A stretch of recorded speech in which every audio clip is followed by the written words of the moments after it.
इतने उत्साह, इतनी भीड़ से ही अंदाज लग रहा है कि आजमगढ़ के लोगों का क्या फैसला होने जा रहा है 25 तारीख को।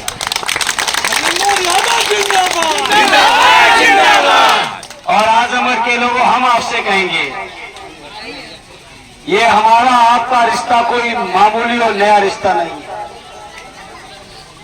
ये रिश्ता समाजवादियों का पीढ़ियों से चला आ रहा है और इस रिश्ते को आदरणीय नेताजी ने उस गहराई तक पहुंचा दिया जहां उन्होंने कहा कि इटावा मेरा दिल है तो आजमगढ़ मेरी धड़कन है। ऐसा रिश्ता माननीय राष्ट्रीय अध्यक्ष जी ने कहा कि आजमगढ़ मेरा दूसरा घर है।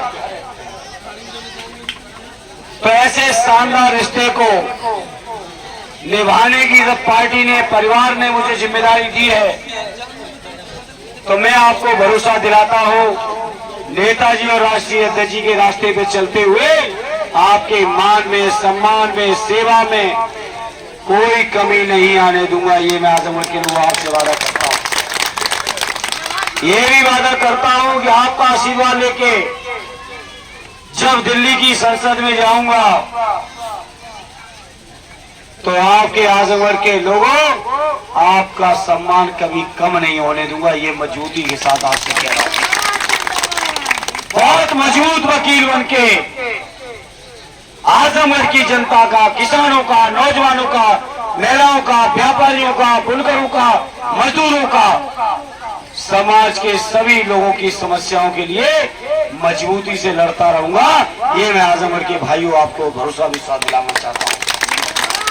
साथियों, बीजेपी ने बर्बाद कर दिया है देश को, आर्थिक तौर पे खोखला कर दिया है, बेरोजगारी की पराकाष्ठा पे पहुंचा दिया है, महंगाई की पराकाष्ठा पे पहुंचा दिया है, किसानों की दुर्दशा कहने लायक नहीं बची है, इतनी दुर्दशा हुई है।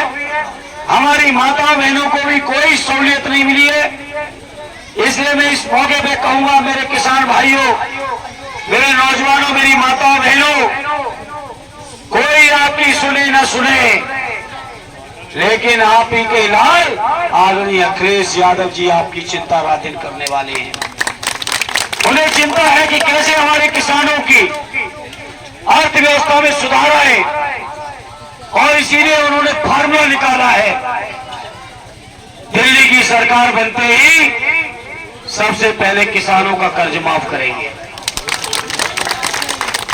और किसानों पे दोबारा कर्ज न चढ़ पाए, उसका भी उन्होंने इंतजाम किया है।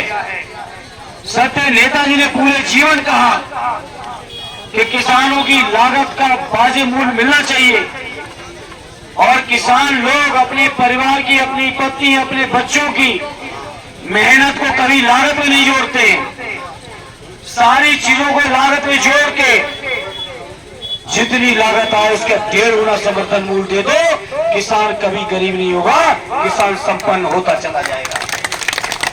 लेकिन ये चिंता बीजेपी को नहीं है। लेकिन आदरणीय अखिलेश जी ने कहा है कि हम 1.5 गुना समर्थन मूल्य का कानून भी बनाएंगे और किसानों का कर्ज भी उतारने का काम करेंगे, मुफ्त सिंचाई भी करेंगे। हमारी बेटियों, बहनों, प्राइमरी से लेके एमए तक की बहन बेटियों की शिक्षा को भी मुफ्त करने का काम कोई करेगा तो आदरणीय अखिलेश यादव। माता बहनों, 3,000 रुपए महीने की पेंशन आप सभी के खाते में पहुंचाने का भी काम आदरणीय अखिलेश यादव जी करेंगे। नौजवान साथियों, ये समाजवादियों का टाइम कोई पेपर लीक का टाइम नहीं है। बाबा जी का बुलडोजर हर जगह घूम रहा है, लेकिन बताओ एक भी पेपर लीक करने वाले के ऊपर बुलडोजर चलाए हो? चलाए किसी बुलडोजर? क्या इसलिए नहीं चला है बुलडोजर क्योंकि बाबा जी ने जान के ही पर्चे लीक करवाए हैं, किसी और ने पर्चे नहीं लीक करवाए। और इसलिए लीक कराए हैं कि नौजवानों को रोजगार न देना पड़े। सोचो, 60-60 लाख नौजवानों को चौपट कर दिया। इसलिए समाजवादी पार्टी ने कहा है, इंडिया गठबंधन ने कहा है कि आने वाले समय में जब मौका मिलेगा तो नंबर 1 पे ये पेपर लीक नहीं होंगे।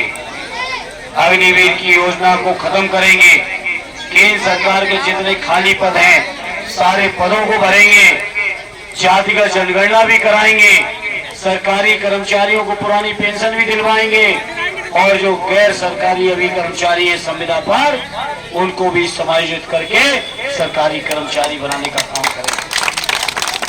साथियों, कार्यक्रम बहुत आगे तक लगे हैं। आरिश शिवपाल चाचा जी जो पार्टी के राष्ट्रीय महासचिव हैं, उनको आना है, 2 कार्यक्रम आगे हैं। इसलिए ज्यादा लंबी बात न कहते हुए आप सबसे एक ही प्रार्थना है, 25 मई को अपना आशीर्वाद दोगे कि नहीं दोगे मेरे बुजुर्गों? माता बहनों, पूरा समर्थन मिलेगा। नौजवानों, नारे में, उत्साह दिखाने में, कार्यक्रम करने में आजमगढ़ के नौजवानों की चर्चा पूरे उत्तर प्रदेश में हो चुकी है। इतना स्वागत, सम्मान और उत्साह के साथ कार्यक्रम किए, चर्चा है आजमगढ़ के नौजवानों की। लेकिन असली काम होता है पोलिंग के दिन का। उस काम को मजबूती से कर देना, बाकी परिणाम तो